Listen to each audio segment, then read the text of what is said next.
So I'm just going to explain what I'm doing, how I did it, and why I did it. So to start off with, this is the final stages of the first phase for my app called LiftView.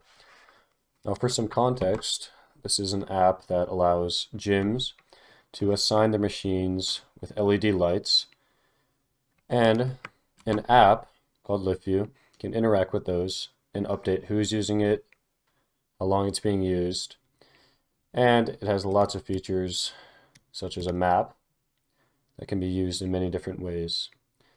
But at the base of that is the login page, which is the first phase. So first things first, I have my main.dart. Just got my imports going, all this. Now, what I have right now is I'm having it go straight to the main page, which what the main page is doing, I'll go to that. So here's the main page. The main page is where I'm kind of launching everything from. So it's going to the main page. It's checking if someone is already logged in or has an account on the device. And if it has that, it's going to go to either the home page or the auth page. Now, at the auth page, where is that? Right here. Here, it's checking your logins again, just making sure you're logged in. And from that, it's either going to go to the login page or the register page. Now, if you do have an account, it's just going to go to the,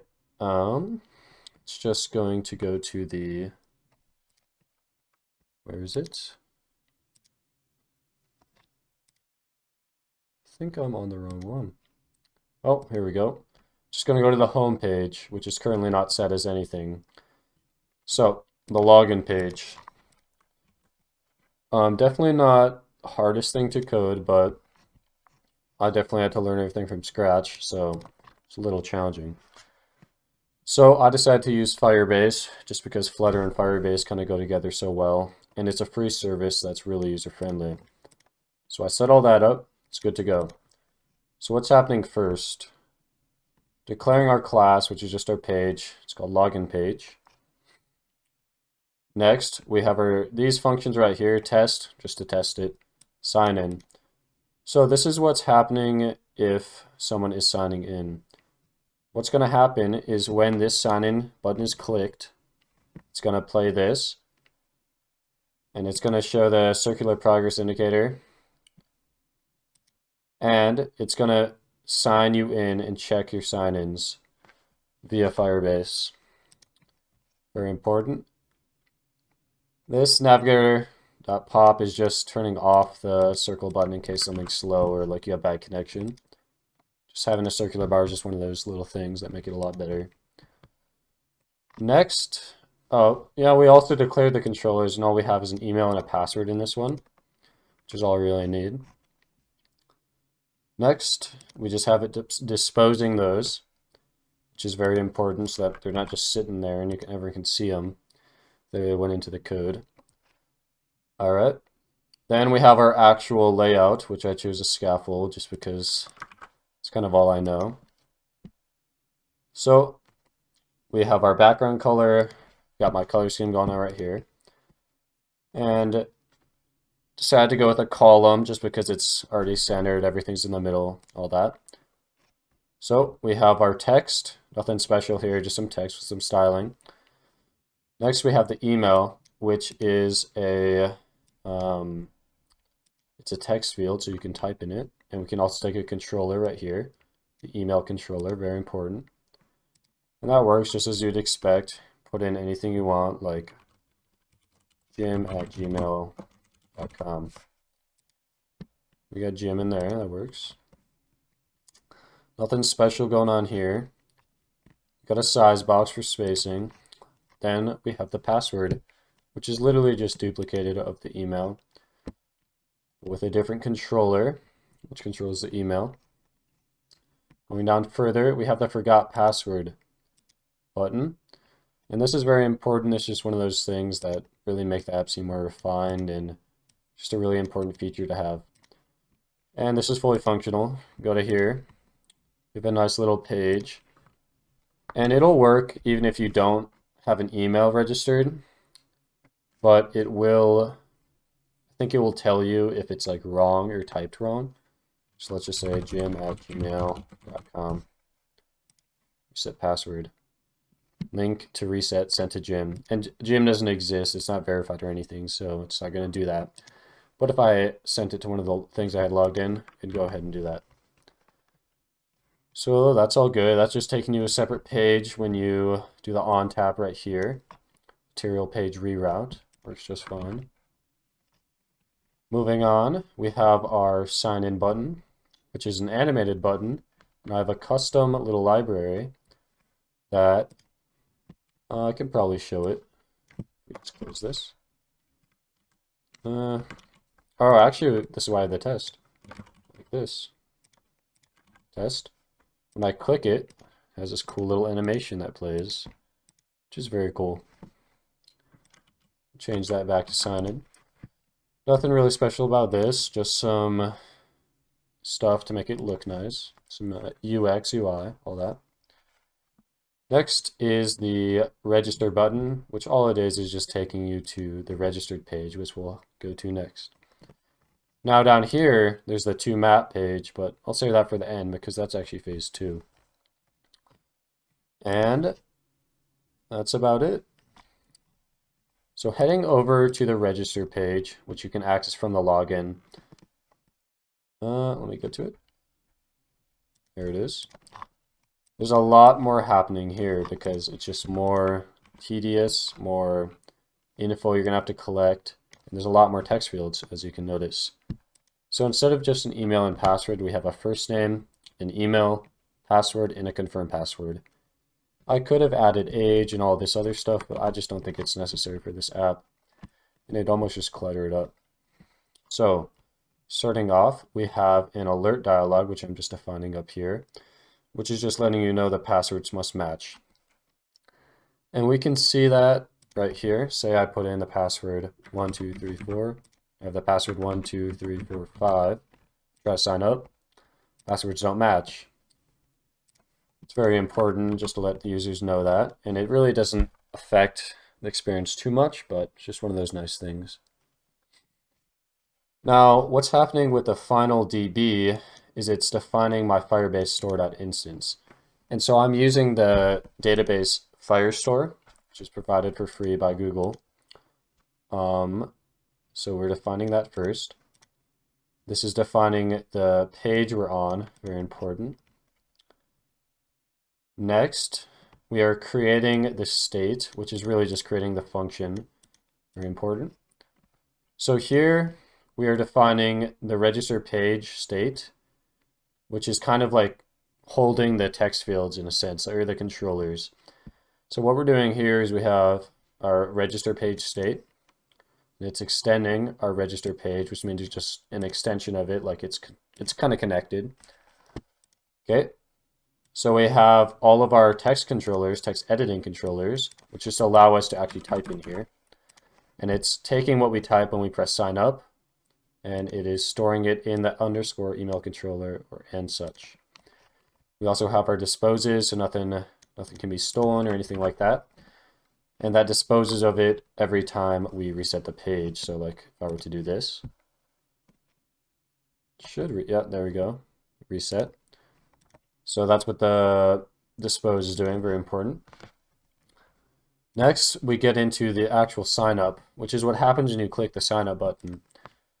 So we have our asynchronous function, which is very important because it's just allowing us to I'm not very good at describing it, but just know that async is important for stuff like logins and connecting to databases. So the first thing we're doing is checking if the password and confirmed password controller match. And we just have a simple if statement. I mean, nothing too special. We've got our password controller.text.trim. These are important because it's trimming it down to making it like just a lot easier to compare pretty much. After that, if that is true, we go into our Firebase auth instance.createUser with email and password. And from that, what we're telling it is that we are putting in the email with our email text controller and our password. Now this is going to go into our system, and we can see that here. So here you can see all of the passwords created, passwords and emails. You can't see the passwords. They are encrypted because Google does that for you. I've just got all my test ones right here. Nothing too special. But I will demonstrate further down. I'll demonstrate it creating an account and password. Your special stuff. Now we have our user info, which is optional, but I thought it was useful. So inside of this, I decided to put it inside just because I don't know another way, but I have it inside. We're defining the first name controller right here. And we have our email, which it's the same as the one up there, so you can just connect them. And from that, we have our Firebase instance.store, which is different from the register state auth in Firebase auth. And what this is doing is putting this into a database. So it'll print to the console document snapshot added with your ID. That's just like for me to debug and such. And what this is doing is putting it into this database right here. And so what we have here is different accounts are all encrypted. Very good stuff. And from this, say the first name was Dev. We can take that from this database as long as we're connected to the internet, and we can display it in our code, such as at the top saying, hello, welcome, Dev. And we can display that in, say, the user account saying this is your email, change email, such like that. This is very important and just adds to the whole experience, makes the app a lot more refined. Okay, and if that's wrong, it's just returning an alert, which I think I just have the alert set as, yeah, passwords must match. And you can have as many as you want on, so you could define as many alerts for as many things as you wanted. But I have just very basic verification for now just because I want to move on. Okay, into the scaffold, another scaffold. I pretty much just copy and pasted the last layout of the login. Very, very similar. And I just decided to add the first name and the confirm password.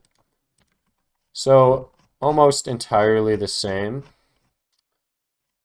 until I'd say we get to the login, which is really a little more special because on the tab we have a widget. I think I imported this, I'm not sure, but it's when you click it, it brings us back to the login. I mean, that's just simple UX, just allowing people to go back if they're like, oh, whoops, I forgot I have an account. Important stuff. So that's about all that's going on here. I'm going to demonstrate making an account with the system I've set up. So let's do that. Let's just say my name is, I don't know, Tom. Let's say my email is tom@gmail.com. Let's just give it a couple numbers so we don't spam some random person. And let's say my password is apples123. Apples123. All right.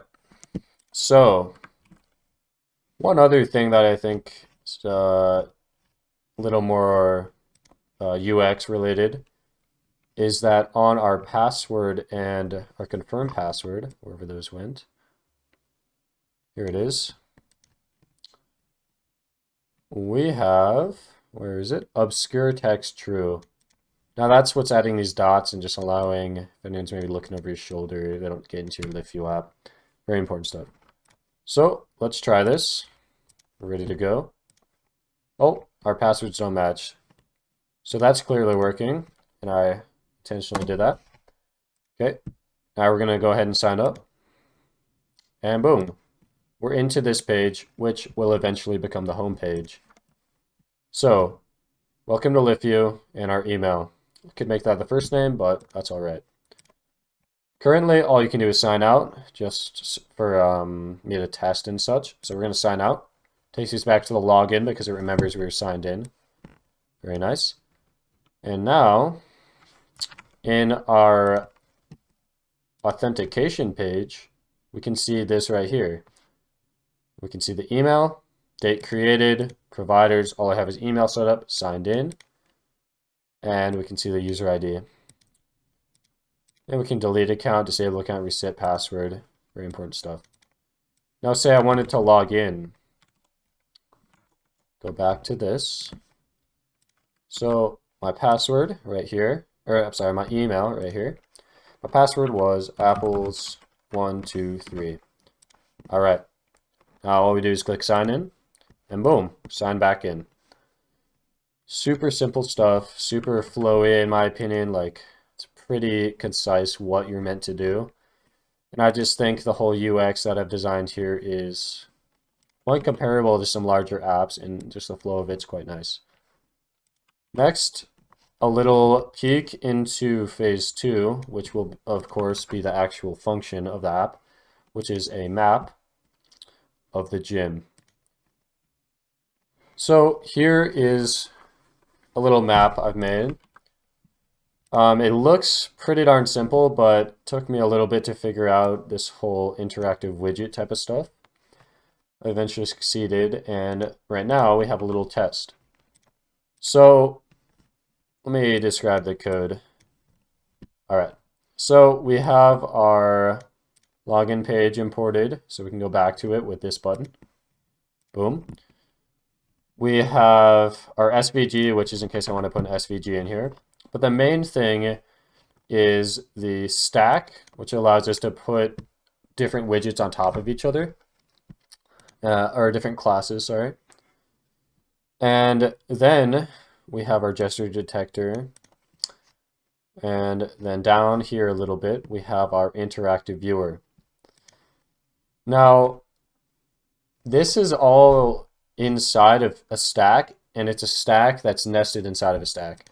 And what that means is that we have our interactive viewer, which is pretty much the entire screen. And what that allows us to do is zoom in. And I just thought this was a very important feature because a lot of these machines are going to be pretty close together. And being able to zoom in like on a phone is just something people kind of expect when you're looking at a map. So that really adds to the UX, and I can, of course, control all of this right here with my min scale and min max, or max scale. Okay.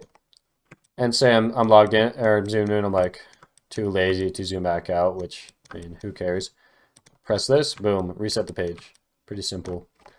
Now, moving further with the project into phase 2, where we're actually building this map, there will be a very similar system to this, where you will have green machines, or an iteration of this, and then you'll have red machines, or an iteration of this. And the green machines are, of course, going to be open, and say the red machines will be being used, taken, or unsure.